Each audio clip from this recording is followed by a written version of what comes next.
Title तो आप लोगों ने देख लिए हो। पहले ललचाता है, फिर फंसाता है, फिर डराता है, फिर भरोसा भी देता है। ये मार्केट बहुत चालाक है।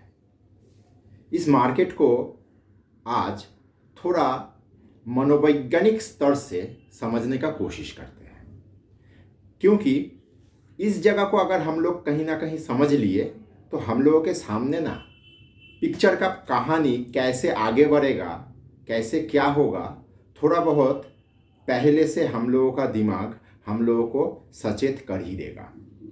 चलिए शुरू करते हैं आज का वीडियो। नमस्कार, मैं विपुल और अर्थशास्त्र में आप सबका स्वागत है। अगर आप लोगों को टेक्निकल का एनालिसिस, सॉफ्टवेयर, डेटा संबंधित किसी भी जानकारी का आवश्यकता है तो आप स्क्रीन में दिए हुए इस नंबर पे हम लोगों के साथ संपर्क कर सकते हो। हम लोगों का 20 साल का अनुभवों का फायदा उठाइए। देखिए, मार्केट कभी, चाहे कोई भी शेयर हो या ओवरऑल मार्केट हो, एक सीधे तरीके से ऊपर नहीं जाता है, सीधे तरीके से नीचे नहीं आता है। मार्केट हमेशा सीढ़ीदार तरीके से ऊपर जाता है। मान लीजिए ऐसे बढ़ा, फिर घटा, फिर नीचे से दोबारा एक ऊपर के तरफ गया, फिर घटा, इस तरीके से ऊपर के तरफ जाता है, जिसको हम लोग हायर पीक हायर ट्रफ कहते हैं, और इसी को हम लोग अप ट्रेंड भी कहते हैं। जब हम लोग क्लास शुरू करेंगे, इसको लेके हम लोग विस्तारित थियोरिटिकल चीज़ भी सीखेंगे, वो बात का विषय है। लेकिन आज इसका मनोवैज्ञानिक विषय को थोड़ा समझ लेते हैं। और इसी चीज़ का उल्टा जब होता है, मतलब पहले मार्केट गिरता है, फिर ऊपर जाता है, फिर दोबारा वहाँ से गिरता है, फिर ऊपर जाता है, इस तरीके से मार्केट नीचे की तरफ आता है। अब इस तरह से बढ़ना और घटने के बीच क्या क्या होता है, वो सबसे मज़ेदार बात है। मान के चलते हैं इस मार्केट में दो व्यक्ति हैं, राम बाबू और श्याम बाबू, और एक शेयर है जिसका नाम है XYZ लिमिटेड। अब विषय ये है, किसी एक दिन शाम में राम बाबू और श्याम बाबू मिल के बैठा है और दोनों के बीच ये XYZ लिमिटेड नाम का शेयर को लेके चर्चा हो रहा है। उस वक्त इस शेयर का दाम था 100 रुपया। राम बाबू कह रहा है कि ये शेयर उनके हिसाब से बढ़ सकता है, लेकिन श्याम बाबू उसके साथ, उसका मत के साथ एक मत नहीं हो पाते हैं। अगले दिन राम बाबू मार्केट में आके उस शेयर में पोजीशन लेते हैं। मतलब 100 रुपया में राम बाबू कुछ शेयर लिए हैं, मान के चलते हैं कि 200 शेयर लिए हैं। अब वहां से भाग्यवश शेयर बढ़ना शुरू होता है और शेयर 100 रुपये से बढ़ते बढ़ते 170 रुपया हो जाता है। हम लोग जिसको रिटेल इन्वेस्टर, रिटेल ट्रेडर कहते हैं, इन लोगों के साथ बहुत समस्या है। जब प्रॉफिट कागज में रहता है, मतलब मैं अभी तक प्रॉफिट बुक किए नहीं, लेकिन मेरे दिमाग में उस प्रॉफिट को कैश करने के बाद क्या क्या खर्चा करूंगा, इसका प्लान रेडी हो जाता है। राम बाबू सोच रहा है 100 रुपये में लिया हुआ शेयर आज 170 रुपया दाम हो गया, बेचने के बाद जो प्रॉफिट आएगा उससे घर में एक AC लगवाऊंगा, या घर में कोई नया चीज़ खरीदूंगा, घर का कोई रिपेयरिंग का काम करूंगा, या कहीं पे कोई वैकेशन में जाऊंगा। इस तरह का चीज़ हम सब व्यक्ति के साथ नियमित रूप से होता रहता है। खुद को उस जगह पे रख के सोचिए।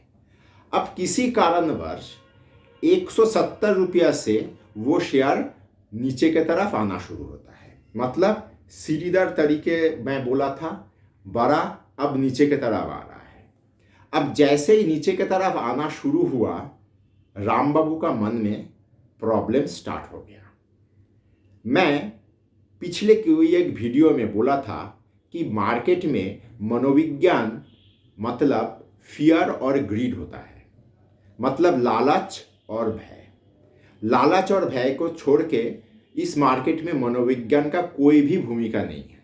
मनोविज्ञान का छात्र या छात्रियां मुझसे इस बिंदु में एकमत नहीं हो सकते हैं, लेकिन मार्केट हमेशा मनोविज्ञान मतलब फियर और ग्रीड को ही समझेगा। अब जैसे ही 170 से वो नीचे की तरफ आना शुरू हुआ, ये राम बाबू का मन में प्रॉब्लम स्टार्ट हो गया। कैसे प्रॉब्लम? क्योंकि प्रॉफिट हाथ से निकल रहा है। वो व्यक्ति यहाँ पे डरता है जिसके हाथ में कुछ चीज़ है और उसको खोने का डर हम लोगों का मन में हावी हो जाता है। और राम बाबू कहीं ना कहीं वो शेयर को बेच दिया। अब सवाल ये आता है, श्याम बाबू कुछ किए नहीं, राम बाबू में लिया था, राम बाबू ने 100 रुपया में लेके 170 रुपया देख के मान के चलते हैं 150 रुपया में बेच दिया। मतलब राम बाबू को फिर भी 50 रुपया का प्रॉफिट हुआ। अब यहाँ से 130 रुपया तक शेयर आया, वहाँ से दोबारा शेयर ऊपर की तरफ चलना शुरू हुआ और ऊपर की तरफ चलते हुए 300 रुपया हुआ। वहाँ से दोबारा गोते खाए, खा के नीचे 250 रुपया तक आया। फिर इस तरीके से चलते चलते ये शेयर 500 रुपया तक मान लीजिए पहुँच गया। अब सोचिए किसके मन में क्या चल रहा है। राम बाबू जिसके पास 50 रुपया का प्रॉफिट हुआ था किसी एक समय में, वो अपना वो मधुर स्मृति से, मतलब ये तो मन में एक बहुत मधुर स्मृति है ना कि 50 रुपया मैं ये फलाना शेयर से कमाया, उस स्मृति से वो निकल नहीं पा रहा है। और श्याम बाबू सोच रहा है 100 रुपया का माल 500 रुपया हो गया, इतना सुंदर मल्टीबैगर हाथ में आके भी नहीं ले पाया। दोनों का मन में बहुत ही डिस्टर्बेंस चल रहा है। मैं पिछले किसी एक वीडियो में आप लोगों को समझाया था कि जैसे इंसान का जीवन में बचपन, जवानी, बुढ़ापा आता है, उसी तरीके से स्टॉक में भी एक्यूमुलेशन, कंसोलिडेशन और डिस्ट्रीब्यूशन होता है। यहाँ पे 500 रुपया में मान लीजिए इस शेयर का खेला खत्म हो गया, मतलब इसके ऊपर वो जाएगा नहीं। लेकिन इसको कोई ना कोई व्यक्ति तो चला रहा है, कोई ना कोई एक ग्रुप तो चला रहा है। स्टॉक मार्केट में यही होता है। तो अब क्या होगा, राम बाबू और श्याम बाबू दोनों ही यहाँ पे 500 रुपया देख के मन ही मन दुखी हो रहा है और सोच रहा है दोबारा अगर एक सुइटेबल प्राइस आ जाए तो मज़ा आ जाए, पोजीशन बनाऊंगा। मार्केट अभी यहाँ पे लोगों को कैसे ललचाता है देखिए। 500 रुपया वाला शेयर नीचे आके मान लीजिए 380 तक आ गया। अब 500 रुपया वाला शेयर 380 तक आया, मतलब काफ़ी करेक्शन हुआ है। मार्केट के भाषा में इसको करेक्शन ही कहा जाएगा और करेक्शन ही है ये। तो यहाँ पे राम बाबू और श्याम बाबू दोनों ही सोच रहे हैं इतना सुंदर करेक्शन हुआ है, चलो बेटे मैं पोजीशन ले लेता हूँ। अब समस्या यहाँ पे ये होता है, मार्केट में जब हम लोग हॉल में काम करते थे, मतलब रिंग में, कलकत्ता स्टॉक एक्सचेंज का रिंग में हम लोग जाते थे, हम लोग में बंगाली जो कम्युनिटी में बात होता था, हम लोग यहाँ पे 2 तरह का लोगों को आइडेंटिफाई करते थे।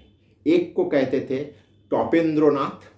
टॉपेंद्रनाथ मतलब हम लोग मजाकी में कहते थे रविंद्रनाथ का भतीजा, रविंद्रनाथ टॉपेंद्रनाथ। और एक को कहते हैं टॉप कुमार, ये किशोर कुमार का भतीजा है। ये मजाक की बात है, इसको सीरियसली ना ले। अब सवाल आता है टॉपेंद्रनाथ किसको कहेंगे? जो टॉप या टॉप के आसपास में लेता है और जिसको मुक्ति नहीं मिलता है उसको हम लोग कहते हैं टॉपेंद्रनाथ। और टॉप कुमार कौन है? जो लेता है और बहुत कष्टपूर्वक जिसको बाद में जाके मुक्ति भी मिलता है, इसको हम लोग कहते हैं टॉप कुमार। गांव में इस तरह का मानसिकता ज़्यादातर लोगों में, सामान्य सा इन्वेस्टर में काम करता है कि हम लोग कोई एक शेयर नीचे भाव में लिए हैं, एक जगह के बाद एग्जिट कर गए, उसके बाद भी शेयर ऊपर की तरफ चला गया और हम लोग मन ही मन उदास होते हैं और ये सोचते हैं दोबारा अगर मेरे पास वो मौका मिले तो मैं इसमें दोबारा पोजीशन तैयार करूँगा। अब चलते ऊपर की तरफ चलते हुए शेयर में पोजीशन तैयार करा या गिरते हुए शेयर पोजीशन तैयार किया, ये हम लोग सोचते नहीं। अब दोनों ही 290 या 280, 380 या 390 रुपये में पोजीशन बनाए। अब शेयर चल नहीं रहा है, क्या करे, फंस गया हूँ। 380 का शेयर आ गया है 350, इसको कहा जाएगा फंस गया। पहले ललचाया, 500 रुपया होने के बाद 390 हुआ, मतलब मुझे ललचाया गया, मैं पोजीशन ले लिया। अब 380-90 के बाद ये आ गया 350, मतलब मैं तो 380 में फंस गया हूँ, मैं डर रहा हूँ। अब इस शेयर, ये सारा शेयर में खराब खबर वगैरह आना स्टार्ट हो जाता है कि इसका बुक्स में कहीं पे कोई प्रॉब्लम, इसका चीफ फिनेंस ऑफिसर को सेबी ने कोई कागज पकड़ाया, इस तरह का खबर बाजार में आ ही जाता है। अगर वीडियो आप यहाँ तक देख चुके हो तो कृपया लाइक और सब्सक्राइब करिए और दोस्तों के साथ शेयर करिए, क्योंकि खुशियाँ और ज्ञान बांटने से बढ़ता है। मतलब मैं डर रहा हूँ। अब डरने के बाद किसी कारण से कोई एक दिन मार्केट का फेवर मिल गया और ये शेयर दोबारा 350 से घूम के ऊपर में 390 तक पहुंच गया। मतलब मुझे भरोसा दिया गया। शेयर मार्केट में इतना सिंपल सा एक स्क्रिप्ट के ऊपर हमेशा नियमित रूप से ही काम होता है। पुराना कहानी, लेकिन नया किरदार, नया कलाकार, नया माहौल में वही पुराना कहानी को रिपीट किया जा रहा है मात्र। मैं हमेशा लोगों को ये कहता हूँ कि मार्केट में ललचाना, फंसाना, डराना और भरोसा देना, इस तरह का चीज़ चलता रहता है। आप लोग ठीक तरीके से समझो कि शेयर का ट्रेंड कैसा चल रहा है, शेयर में कोई जान है कि नहीं। ये सारा चीज़ अगर आप लोग अपने हाथ से अगर स्टडी करके देखोगे तो हमेशा पाओगे कि आप लोग ऐसे बहुत सारा मौके आएगा जहाँ पे आप लोग बच पाओगे। देखिए, 10 घटना के अंदर 2-3 व्यतिक्रमी घटना भी आपके सामने आएगा, लेकिन हमेशा याद रखिए 7-8 घटना मैं जो कहानी आप लोगों के साथ अभी साझा किया, हो सकता है कि ये एक काल्पनिक कहानी है, लेकिन इस काल्पनिक कहानी में सच्चाई ये है कि यही काल्पनिक कहानी के ऊपर इस मार्केट में हर एक शेयर का चाल चलन चलता रहता है। आशा करता हूँ कि आज का इस एपिसोड में आप लोगों को मार्केट में ललचाना, फंसाना, डराना और भरोसा देना कैसे होता है, इसके बारे में थोड़ा बहुत कुछ समझा पाया। धन्यवाद।